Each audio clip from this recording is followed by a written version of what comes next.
sourdough Hawaiian rolls. Gosh, these are so fabulous, and they're so soft and so like tender and sweet. I mean, look at the way those just pull apart, right? So delicious.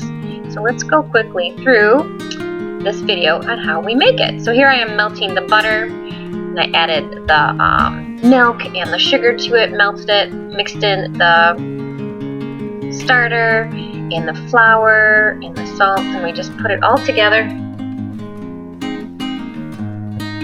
We let that ferment overnight, which just gives you that great breakdown of the phytic acid so that your body can absorb all the nutrients from the flour. I usually do about half all-purpose organic unbleached flour, and the other half is my freshly ground wheat berries from Azure Standard that are organic as well. So I use a mock mill 100 to grind the wheat berries, and then I mix the stuff together. Too much wheat berries is too dense for me, but I want to have that nutrients from breaking down the bran and the wheat berries itself, and not just use all the white flour all the time, even if it is organic. So here I'm doing the pinch and pull method.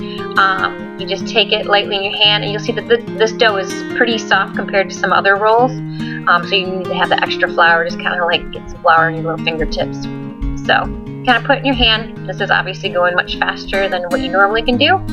And just pulling from the bottom to the top, rotating it. So you're creating that nice smoothness on the top. Then you see the pinch marks on the bottom. But when I first put them in the cast iron pan, I am putting them smooth side down, because once I get them all done, I'm going to roll them all around in the butter. It just makes it so, I love the way that butter just does.